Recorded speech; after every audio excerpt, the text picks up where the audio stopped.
경제학 분야 석사를 뽑으려고 했는데 사람이 많이 안 와서 정치 분야로 하면 사람이 많이 오지 않을까 해서 그렇게 변경을 했다라고 하는데 재공부를 할 때 기한 연장을 하지 아니하고 바로 그냥 아예 전공을 바꿔버리는데 이렇게 전공을 바꾼 케이스는 전무후무하게 이번이 처음이에요? 처음입니다. 외교부도 인정을 합니까? 네, 처음입니다. 자, 이게 비유하자면 채용할 때 운전기사 뽑으면 운전기사 안 뽑히면 기간 늘리지 요리사 뽑지 않거든요. 느닷없이 요리사로 뽑진 않아요. 한 달 만에. 외교부 이쪽 자리가 그 우리 사회 사각지대예요.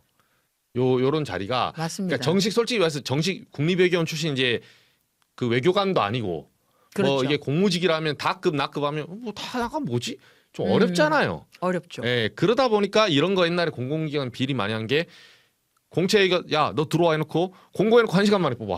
그런 것도 있었죠. 네, 그래서 홈페이지 그 이제 내리고. 날짜는 뭐 7일 이상으로 반드시 공고를 하라. 네. 이런 거는 이제 매뉴얼로 정해져 있는데 그런 거는 지키는데 이번 케이스처럼 아예 전공을 바꿔가지고 공고를 네. 해가지고 그러니까 맞춤형으로 공고를 한다든지 또는 경력 같은 경우에는 경력이 아니고 이건 경험이기 때문에 사실은 서류 전형에서부터 걸러져야 되는 거거든요. 그쵸.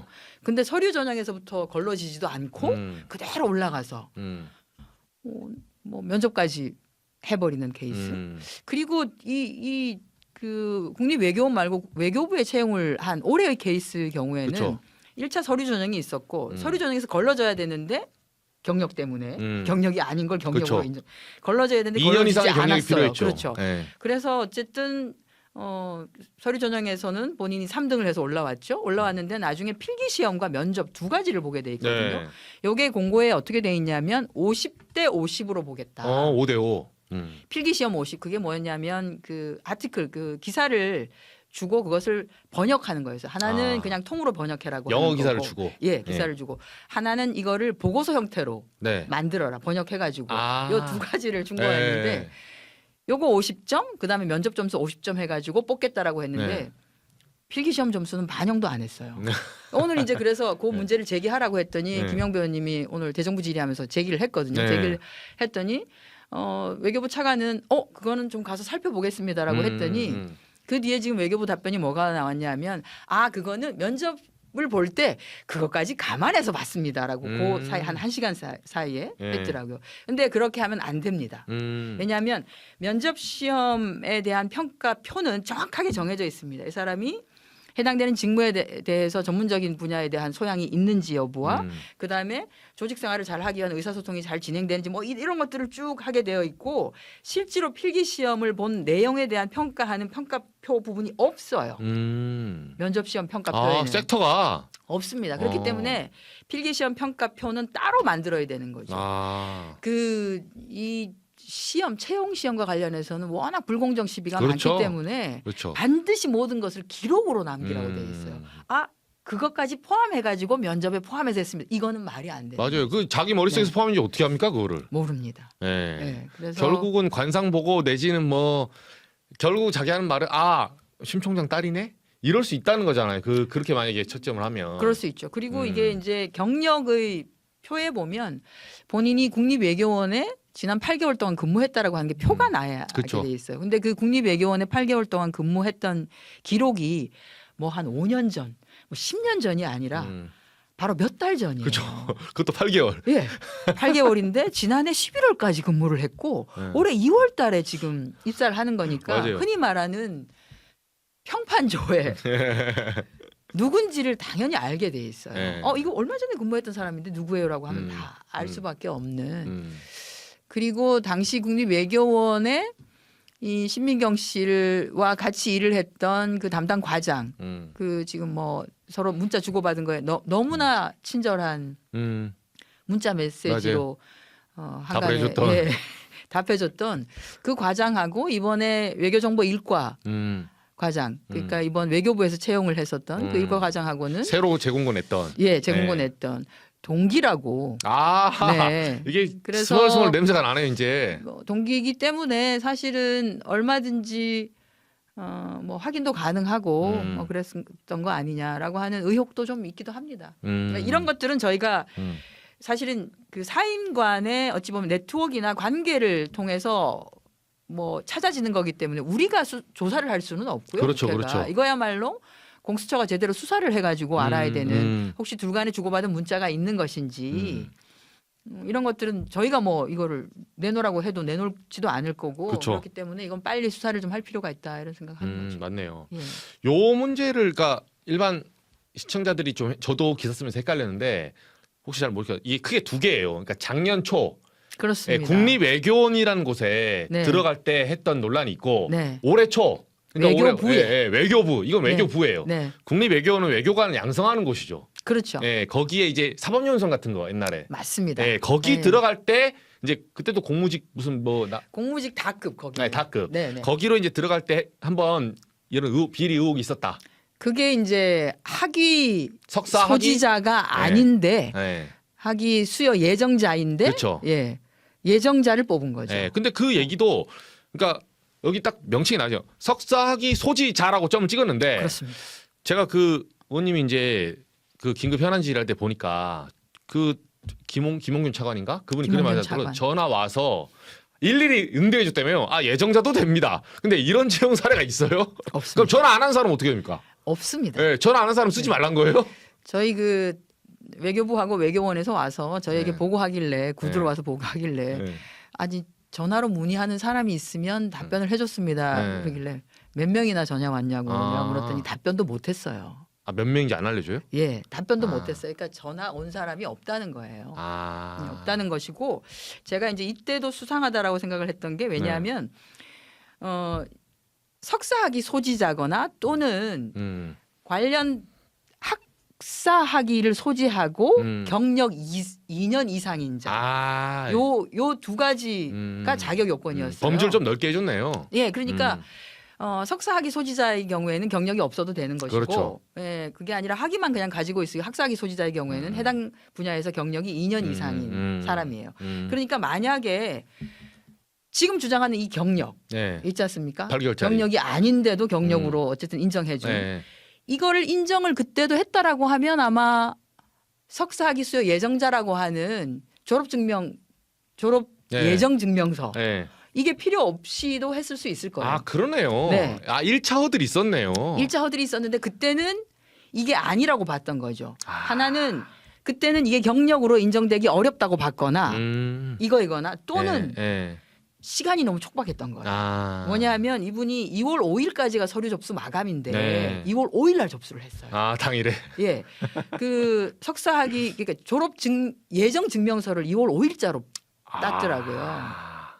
근데 2월 5일이 월요일이거든요. 네. 월요일이 마감일인데 2월 5일 날 졸업 예정 증명서를 떼온다? 발급한다? 오. 아 이게 쉽지 않거든요. 네, 퀵 돌려야죠. 이거 예. 겁나 빡세요. 그러니까 이게 이제 왜냐하면 만약 예를 들어서 학사학위로 본인이 어플라이를 하려고 했었으면 그렇죠. 일단 졸업 증명서 음. 그다음에 이제 경력 증명서하고 좀 서류를 많이 떼야 되잖아요. 그렇죠. 예, 경력 증명서를 그쵸. 다 떼야 되니까. 막 세고돼서 그때 뭐 예, 22개월 떼야 채우려면 되는 뭐 어쩌고 거니까. 저쩌고 해. 어쨌든 2년이라고 하는 24개월을 채워야 되니까 그래서 아마 마지막 날에 그 많은 것을 떼기에는 시간적으로 촉박하지 않았었나. 그래서 아. 석사학위 수여 예정 증명서 요거 하나로 그냥 하려고 했었던 거 아니냐. 쉽게 가려고 했네요. 라고 하는 의혹이 의혹이 있고 있죠. 네. 이 의혹을 제기하기에 합당한 이유가 그 당시 있었던 국립외교원 원장이 박철희 주일대사 현재 아 이번에 논란됐던. 그렇습니다.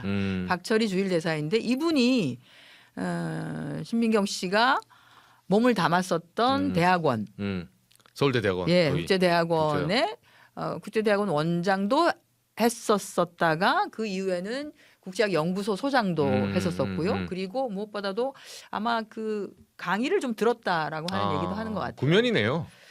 그럴 가능성이 높다. 있다라고 하는 얘기가 있기도 합니다. 그래서 이 얘기는 사실 지난번에 심우정 검찰총장 그 인사청문회 할 때 네. 박은정 조국혁신당 의원이 문제 제기를 하기도 했었죠. 맞아요. 박철희 맞아요. 주일대사가 얘기하면서. 뭘 한 거 아니냐 이렇게 한 거 아니냐라고 하는 건데 저희가 조금 이제 깊이 있게 보니까 기간도 그렇고 그 다음에 서류를 낸 날짜도 그렇고 해서 아 이거는 충분히 의혹을 사기에 충분하다라고 생각을 했고 실제 이제 문제는 공고인 현재 기준으로 해서 어쨌든 석사학위 소지자가 아니죠.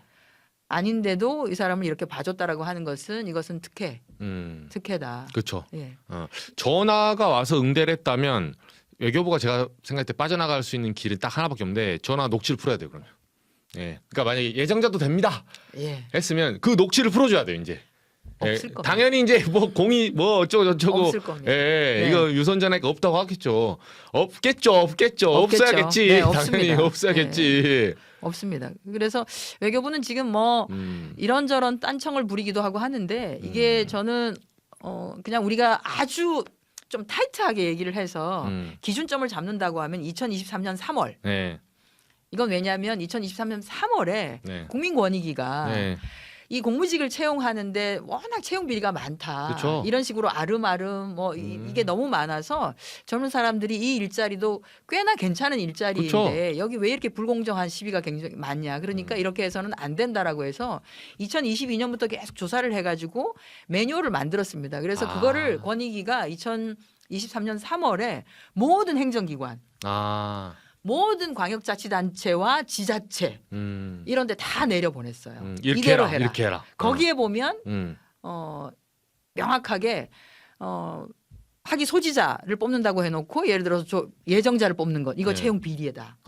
그다음에 공고를 이유 없이 다르게 변경시키는 것 이것도 채용 비리에 속한다. 비리에 속한다. 그러니까 이제 국립외교원 같은 경우에는 석사학위 수요 예정자를 학위 소지자인 것처럼 해가지고 뽑는 것 이거 비에 속하는 것이고요. 그러네요. 그다음에 올해 들어서 예를 들어서 전공을 아예 바꿔가지고 그렇죠. 이건 올해 초에 2월에 예. 이런 것들 하는 거고 또 하나가 경력이 아닌데 경력은 명확하게 하려고 하면 일단 급여를 받으면 이거는 경력으로 인정해라. 그렇죠, 그렇죠. 일을 시키면서 돈을 안 줄 수는 없기 때문에 그렇죠. 일이라고 하는 것 그것을 그렇죠. 경력이라고 인정해 주는 거고. 맞아요. 그러면 이걸 어떻게 증빙하느냐라고 하면 본인이 어쨌든 경력 증명을 떼서 내는 것은 낼 수 있는데 그것만 가지고 안주하지 말고 경력 증명에 대해서도 해당 기관에 뭐 조회를 하지만 그게 아니라 가장 간단하게 할 수 있는 것은 4대 보험 그렇죠. 기관에 조회를 해라. 그렇죠, 그렇죠. 네. 사업자들이 사대보험 내주고 싶지 않아요. 4대 보험이거나 아니면 소득증명원, 예, 소득금액 증명원. 예. 요 두 가지 중에 하나를 해서 경력증명서 더하기 요 두 가지 중에 하나를 해가지고 경력이다 아니다를 인정해라. 맞아요. 라고 하는 거죠. 그래서 만약 경력으로 인정된다. 왜냐하면 돈을 받은 게 있다라고 그렇죠. 하면 정말로 몇 시간을 근무를 했는지라고 하는 거에 따라서 이걸 비례로 인정을 하라고 하는 거예요. 주 40시간 기준해서 그렇죠. 10시간 했으면 4분의 1로 인정을 해주라는 거고. 그렇습니다. 그렇게 그러네요. 비례로 인정을 해주는 거지 그걸 다 하는 게 아니라는 거죠. 그러네. 굉장히 좀 까다롭게 하라고. 그러네. 하고 있어요. 경력조차도 까다롭네요. 예. 혹시 하루 나와가지고 잠깐 알바하고 들어갔는데 네. 뭐 아버지 회사라고 해서 일주일 일한 것처럼 해주고 이럴 수 있으니까. 그럴 수 있거든요. 이 비례 원칙 딱딱 잘라놨네요. 네. 잘라놨습니다. 하루 8시간 주 5일 근무 40시간 기준 해가지고 비례로 인정을 해줄 것. 이렇게 되어 이렇게 있습니다. 까다로운데. 이렇게 돼 있는데 그냥 통으로 다 인정을 해준 거죠. 무슨 조교에다가 무슨 연구원에다가 자기 거 다 갖다 박았거든요. 네. 보니까. 그 서울대 이제 국제대학원 장모네 센터 이유 센터에서는 그 얘기는 하더라고요. 아니 우리는 그냥 경력 증명을 떼주려고 하면 그냥 그렇게 떼줬다. 이것을 제대로 했는지 안 했는지를 증빙하고 확인할 것은 채용 기관에 있는 거 아니냐. 그렇죠. 네. 떼주면 예. 전화 와서 물어봐야죠. 근데 이걸로 실형 받으신 벌금 내신 분도 있습니다. 최강욱 전. 그렇죠. 조국 사태 때. 예. 맞아요. 실형 받았죠 지금. 예. 그러니까 이게 이제 경력을 그렇게 그냥 브로드하게 좀 꼼꼼하게 이렇게 하지 않고 하는 것. 뭐 한 게 맞다고는 하지만 그거에 대해서 제대로 증명을 하고 하는 것은 외교부에 있었다고 보고요. 다만 서울대 국제대학원도 경력 증명을 이런 식으로 너무 이렇게 막 이렇게 전체를 인정하는 것처럼 그렇죠. 해서 떼주는 어벙벙하게 것도 이렇게. 그것도 조금 이제는 방식을 좀 달리 해야 되는 거 아닌가. 이번 기회에 그런 것도 좀 다시 개선을 해야 될 필요는 있을 것 같아요. 맞네요. 아무튼 심우정 총장님한테 저희가 언론도 마찬가지인데 저희가 심우정 총장님 뭐 딱히 특정인에 대해서 하는 게 아니에요. 우리나라에 그 기준이 있습니다. 조국. 네, 조국 전 장관. 그러니까 저는 조국 전 장관처럼 조금 말해주고 싶어요. 억울하면 청문회를 여셔라. 그렇죠. 조정관이 네네. 안 열어주니까 네. 본인이 국회에서 그냥 임의로 열었잖아요. 그때 무한대 그랬죠. 하면서 네. 막 날새도록 조선일보 기자가 막 새벽 1시에 물어보고 그러니까 심 총장님도 억울해하지 마시고 여세요. 예, 여시면 제가 갈게요. 예, 저희가 가서 아니 저희가 그래서 법사위에 지금 요청을 좀 하고 있습니다. 진상조사단에서 이게 결국은 뭐 뭐 검찰청이라고 하는 게 네. 검찰총장이 관련돼 있는 것이고 검찰총장의 지위라고 하는 게 사회적인 지위가 그렇죠. 어마무시하잖아요. 그죠. 어마무시하기 때문에 이게 직간접적으로 채용과 관련한 부분에 어떤 방식이든지 영향을 미칠 수가 있다. 그래서 만약에 어떤 방식이든지 영향을 미쳤다라고 하면 결국 이게 뭐 권력형 비리가 될 수도 있는 거 아니냐. 그쵸. 이런 것들을 수사를 해야 되는 뭐 수사의 주체는 지금 공수처가 되겠지만 그것에 대해서 국민적 의혹이 있고 의혹에 대해서 좀 밝히려고 하면 대상자를 불러서 뭐 물어봐야 될 거 그렇죠, 아니겠습니까? 그렇죠. 아닐 수도 있으니까. 예. 네. 아니라고 본인이 일단 저희가 네. 문제 제기를 했을 때 네. 의혹 이런 의혹이 있다라고 했을 때 아니다. 내 아니라고 딸은 했으니까. 예, 너무나 떳떳하게 음. 뭐 영어도 잘하고 그다음에 다른 젊은이들과 같이 열심히 해서 경력 35개월을 채워서 냈다라고 하는데 그 경력이라고 하는 게 네. 채용 시장에서는 인정이 안 되는 경력이었단 그쵸, 말이에요. 그쵸. 그거는 아마 저는 대검에도 공무직을 채용을 했을 겁니다. 있을 겁니다. 그 기준을 한번 보시라고 얘기하고 싶어요. 그러네요. 이런 것도 예. 청문회 나와서 말씀해 주시면 좋겠네. 국민권익위에서 네. 내려보낸 매뉴얼이 있고 그 네. 매뉴얼에 따라서 모든 행정기관이 각자가 매뉴얼을 다시 만들었습니다. 그 기준에 따라서 만들었기 때문에 그러네요. 대검도 그 매뉴얼을 갖고 있을 것이다. 만약 대검도 그렇게 하고 있지 않다라고 하면 그건 채용 비리에 속하는 문제죠. 것이고요. 예, 대검도 문제죠. 그래서 그 기준에 따르면 지금은 채용 비위에 속하는 거고 이 국민적 의혹에 대해서 분명히 답변할 의무가 있다라고 보는 거고 아마 법사위에서 뭐 어쨌든 한번 날짜는 잡지 않을까 이런 생각은 하긴 합니다. 알겠습니다. 네. 이거 하나만요. 박장호 외교정보기획국장. 국장. 예, 요 분이 이제 저 용화대 용산에 있다가 그렇습니다. 나와서 이게 22년. 재공고. 그러니까 이게 올해 2월에 일어나는 일이죠. 원래 네, 경제학 그렇습니다. 석사를 뽑아야 되는데 네. 한 달 만에 국제정치로 바뀌어요. 네. 예, 근데 해픈 투비로 신민경이가 국제정치네? 예, 이 우연의 일치라고 우기고 있는 거고. 이분이 여기서 무슨 역할을 한 거예요? 1차 경제학 석사를 뽑을 때 본인이 직접 면접에 들어갔어요. 불합격시켰죠. 그리고 이제 재공고를 낼 때는 국제 정치 분야로 내고 그것은 해당 국의 외교정보 1과 과장 보고 면접에 들어가라 이렇게 한 거죠. 요 분이 그러면 네. 지금 의혹의 중심은 맞네요. 좀 이상하긴 합니다. 이분 답변 없으세요? 뭐 물어보면? 뭐 다른 답변은 없습니다. 그냥 경제학 분야 석사를 뽑으려고 했는데 사람이 많이 안 와서 그냥 정치 분야로 하면 사람이 많이 오지 않을까 해서 그렇게 변경을 했다라고 하는데 경제학 분야의 석사를 뽑는 자리가 그 외교부에 많습니다. 네. 사람이 잘 구해지지 않아서 1차 기한 연장 재공고, 네. 2차 기한 연장 재공고까지 하는 경우가 많이 있거든요. 네. 근데 여기는 재공고를 할 때 기한 연장을 하지 아니하고 바로 그냥 아예 전공을 바꿔버리는데 이렇게 전공을 바꾼 케이스는 전무후무하게 이번이 처음이에요? 처음입니다. 외교부도 인정을 합니까? 네, 처음입니다. 참 진짜. 그러니까 바꾼 부분이 있다 그래요. 그래서 갖고 와봐라 그랬더니 있는데 이건 뭐냐면 네. 전공 분야는 그대로 놓고 네. 예를 들어서 해당 분야의 실무 경력이 조금 필요해요. 네. 그러니까 이게 이제 기계 쪽을 보는 거여서 원래 기계 설비에 자격증을 갖고 있는 사람 이렇게 네. 했다가 자격증만 갖고 있으면 안 되겠어요. 바로 와서 일을 해야 되니까 실무 경력이 있어야 되겠어요라고 해서 여기에다가 조금 실무 경력을 2년 정도 넓힌. 그러니까 이 경력을 갖고 있는 사람에게 불이익이 간 건 아니죠. 그러네요. 예, 다음 것도 마찬가지. 그런 거였었어요. 지금처럼 완전히 경제학 석사에서 완전 다른 분야, 국제 정치 네. 분야로 네. 전공을 바꿔버린 케이스는 전무후무합니다. 그러네요. 전에도 없었고 앞으로는 없겠죠. 이게 비유하자면 원래 채용할 때 운전기사 뽑으면 그 다음에 운전기사 안 뽑히면 기간 늘리지 요리사 뽑지 않거든요. 정확합니다. 예, 그리고 네. 운전기사한테 이렇게 요구할 수 있지. 너 면허증은 알겠는데 운전해 봤니? 그래서 덤프트럭 몇 개월 해왔어. 요렇게 이제 실무를 좀 포함시킬 수는 있죠. 네. 불안하니까. 맞습니다. 근데 느닷없이 요리사로 뽑진 않아요. 한 달 만에. 저는 외교정보 1과에서 사람을 네. 2명을 뽑았는데 하나가 방산 분야였고 군사 방산 맞아요. 분야였고 봤어요.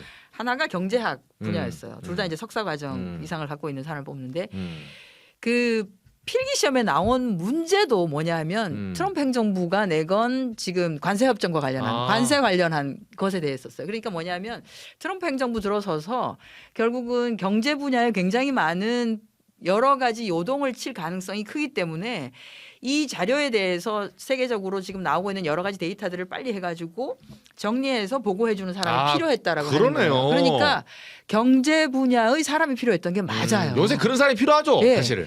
그래서 저는 합당하다고 봤어요. 또 이제 한쪽으로는 지금 이제 사실 나토가 거의 뭐 형해화가 그렇죠. 예, 미국이 빠지면서 되고 네. 있고 대신에 나토 국가들이 아무래도 이제 방산 쪽 우리나라가 조금 강점을 보이고 그쵸. 있는 무기 쪽 분야에 대해서는 관심을 가질 수가 있어서 우리가 역할을 하거나 또는 나토 국가들과 뭐 어떤 계약을 통해서 우리가 좀 더 좀 무기 수출을 하거나 그쵸. 하는 것에 좀 문이 많이 열릴 수 맞아요, 있겠다. 맞아요, 그러니까 맞아요. 이 부분도 빨리빨리 좀 검토를 해야 되는 거 아니냐라고 해서 이 두 그쵸. 분야에 대해서 사람을 뽑는 거에 대해서 맞네요. 너무나 합리적이라고 생각을 한 거죠. 맞네요. 그러니까 그런데 방산이든 경제는 트럼프가 오면서 예. 생긴 일이에요.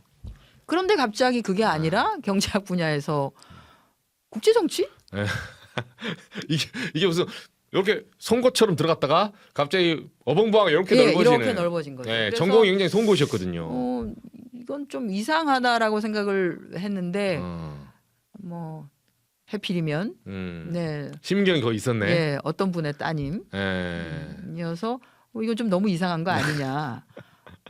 전공을 바꾼 건 너무 이상하고 정말 전무후무한데 그렇게 해줬는데 그렇게 바꿔서 했는데 경력도 세탁을 했네라고 하는 이제 어쨌든 올해 외교부에 채용을 할 때는 이 그렇죠. 두 가지가 경력 세탁과 그 다음에 전공 바꾼 것인데 나중에 이제 시험 내용 안에 꼼꼼하게 봤더니 서류 전형에서 걸러져야 됐었는데 안 걸러졌고 네. 말씀드린 것처럼 필기 시험 50과 면접 50을 보태서 1등을 뽑겠다고 했는데 네. 필기는 아예 거들떠도 안 받고 야 이거는 그러니까 점수를 매겼어야 되는 거 아닙니까? 네. 필기 시험 저희가 봤어요. 네. 저도 이제 그걸 내라라고 해서 봤는데 솔직히 시험 말하면 보고. 솔직히 말하면 심 총장 딸이 잘했다고 보기가 어렵더라고요. 다른 지원자들에 예. 비해서. 잘했다고 보기 그쵸, 딱 어려운데 보면 알죠. 예. 답안지부터가. 그래서 아주 뛰어나게 잘했네라고 보기 어려운데 이걸 무시했다고? 그러면 그거에 대해서도 각각 어쨌든 점수를 매겨놓고 이 점수와 그렇죠. 그다음에 면접 점수를 합쳐서 했어야 될 그쵸. 거 아닙니까? 그쵸. 근데 그러지 않았다는 것. 이게 기록에 안 남아 있으니까 필기 관련한 게 기록에 남아 있지 않기 때문에 이것도 역시 충분하게 채용 비위라고 할 수 있다라고 보는 거죠. 그러니까 2024년에 국립외교원에 채용될 때의 문제와 2025년에 외교부에 채용될 때의 문제가 연이어서 2년 사이에 외교부가 너무나 따뜻하게 특정인에 대해서만 비단길을 깔아준 거 아니냐. 그쵸. 왜 세상은 다른 채용하고자 하는 취준생들에게는 그렇게 험하고 어렵고 눈물나게 고통스러운데 이 특정인에 대해서는 이렇게 따뜻하고 어른들도 너무 잘해주고 그렇죠. 네, 그렇죠. 이런 건가. 알아서 필기 반영 안 해주고. 안 해주고. 예. 야 이거는 어쨌든 의혹 단계니까요. 저희가 또 공정한 방송이거든요. 그래서 네. 혹시 심 총장님 생각 있으시면 나오시면 돼요. 예, 제가 반론권 드립니다. 예, 의원님 한번 모셨으니까 심우정 네. 총장님 그래 주시면 나오면 좋겠네요. 직접 제가 전화 연결해 드릴게요. 예, 그렇게 억울할 수 해주세요. 있잖아요. 네. 예, 정말 억울할 수 있어요. 그럼 제대로 하는 거에서 요건 어떠냐, 경력은 그렇죠. 어떠냐, 네. 필기는 왜 반영 안 됐냐. 예, 본인이 직접 나오시면 되고 좀 더 억울하시면 국회나 법사위나 나오셔서 직접 청문회에 오시면 돼요. 그러니까 본인이 맞습니다. 조국 전 네. 장관처럼 네. 해명할 기회는 늘 열려 있어요. 근데 답이 안 오죠 아직. 검찰. 안 오죠. 검찰은 지금 얘기 안 하고 그냥 외교부가 답변을 하고 있는데 외교부가 크게 우리가 이제 흔히 말하는 납득이 될 수 있는 답변을 하고 있지는 않죠. 오늘 답변만 해도 뭐 필기 50, 면접 50인데 이거 왜 면접만 했냐라고 했더니 면접 보는 반영됐다. 분들이 알아서 반영을 네. 했을 겁니다. 아니요 언제부터 그렇게 알아서 반영 잘했습니까? 그러게 말이에요. 다른 사람들은 뭐 칼같이 시험 보든만. 예. 그래서 그것도 뭐 답변이 되지 아니하고 있어서 외교부로 봐서도 뭐 곤혹스럽긴 하겠지만 이거 지금 공수처가 수사를 시작은 한 것 같긴 네. 합니다. 근데 저는 공수처가 이게 벌써 압수수색을 뭐 100번은 하고도 남았을 그렇죠. 건데 아직도 조국 전 장관이었으면 이미 집까지 털렸어요. 네, 진행이 안 되고 있는 것에 대해서 좀 많이 우려 내지는 좀 그렇기도 하고요. 네. 그래서 조금 빨리 공수처가 속도를 좀 내줬으면 좋겠다는 생각을 하고 있습니다.